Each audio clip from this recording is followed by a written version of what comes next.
everyone, this is Erin Ashley Simon, and you're watching Launching Point, presented by Doritos Solid Black. Today, joining me, we have Mica Burton and Dipika.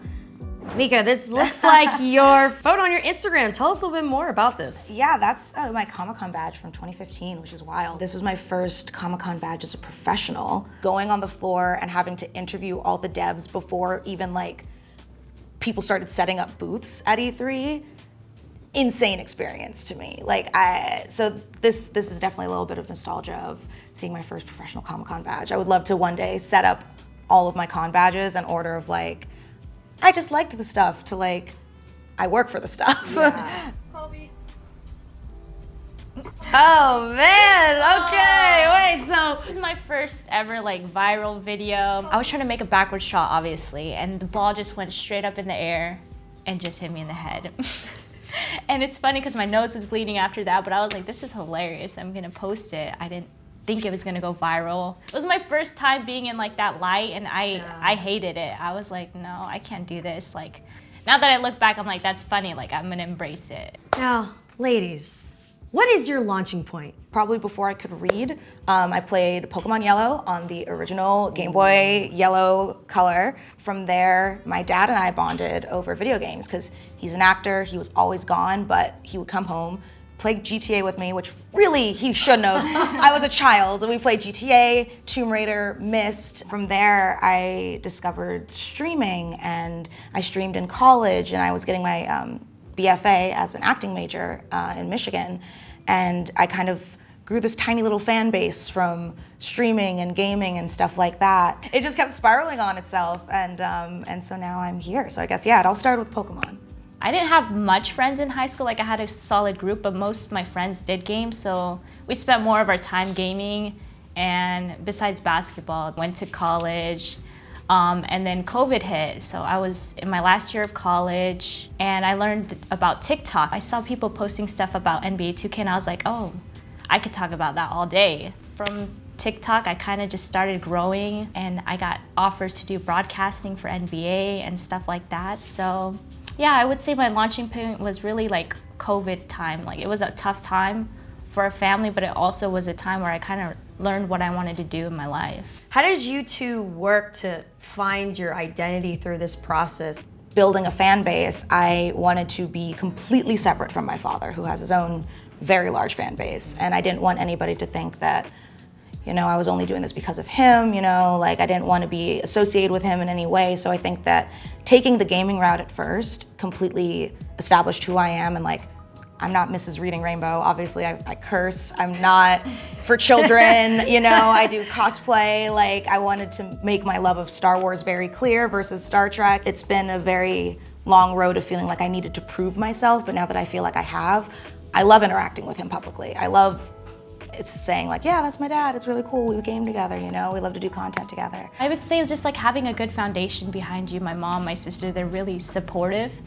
Like, my mom wasn't supportive at first. She was like, you need to stop gaming all day. Like, literally, I would game like 12 hours a day. You know, she's a foreign parent, so she would just it's already bad, you know, if you're not going to school and doing certain things. But I think when she realized, like, I'm really happy doing what I do, and this is always a place I wanted to be, like working in basketball and gaming, I think they've really been supporting me and kind of helping me build who I am as a person, if that makes sense. How important is it to have like an external supporting individual or community behind you?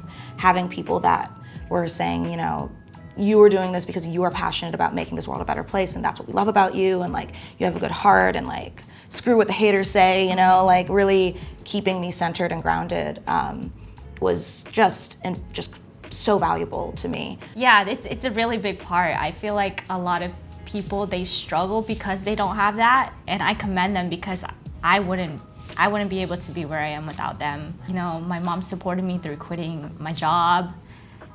She still wanted me to finish school, which is fine because you always have to have a backup plan, but stuff like that is just really, those little things is really what gets me through. And also that support helps whenever you have to deal with rejections or dealing with no's. Like, how do you two handle those situations? That was actually the first lesson that we learned in my BFA program. Like, the professors sat us down in our acting class and was like, this job is rejection. So if you can't handle that, leave. Like, that's just it.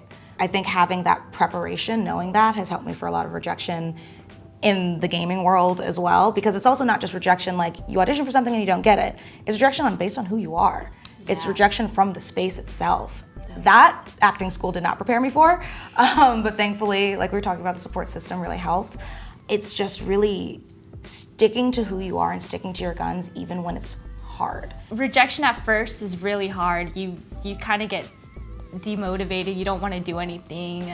But now I've tried to find a way where I use it as fuel. I'm like, okay, they didn't pick me for this, that's fine. Like, I'm gonna show them why they should have picked me type of stuff. So it's just things like that. I think as you keep doing this, you take rejection and you're like, okay. Sometimes you gotta make very, very hard decisions when it comes to your career. So what's one of the hardest business decisions that you've had to make? I think leaving gaming, you never leave gaming, but shifting from that being my main focus to film and television recently. That was my hardest decision I made.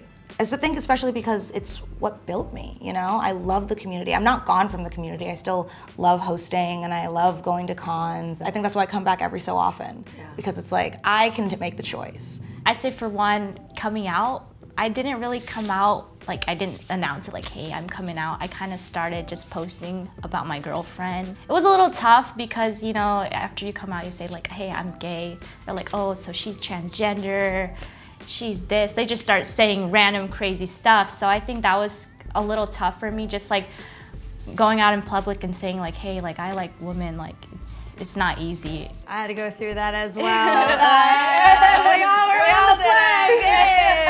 So, you know, sometimes we have to remind ourselves that even though we see the trolls, we see the negative comments, they're the minority. Like, it's very small usually, and most of the time you get positive comments, and we had to kind of train ourselves. Or go to therapy. That helps with it too. Therapy rocks. I love therapy. That may be my actual tip, is get therapy. So my question is, what is an actual tip that the viewers can take away for those who would love to be in the positions that you two are in right now? If this is your passion, if this is what you want to do, don't stop. Do not let those people get in the way. Do not let the trolls or the, you know, disadvantages or the people who will actively try and stop you. Make sure that you take care of yourself first and foremost, because nothing is more important than mental and physical health. Screw fans, screw numbers, screw money. Like, you as a person is what matters. Consistency is everything, I feel like, in this job. Like, when you're first trying to get started, like, you have to just keep pushing yourself, even if you're not getting, you know, where you want to be as quick as other people, because there's people out there that are trying to do the same thing as you. Every single day, there's new people every single day. If you come and leave, you know, it's gonna be hard to just jump back into the work. You have to stay consistent, I would say, but also take care of yourself. Thank you two so much for coming on today's show to provide insight, and thank you to all the viewers for tuning into Launching Point. My question for you all is, what is your launching point? Drop it in the comments section. Until next time, I'm Erin Ashley Simon. Today's episode is presented by Doritos Solid Black. Solid Black is all about bolstering the voices of Black change makers. Shout out to Doritos.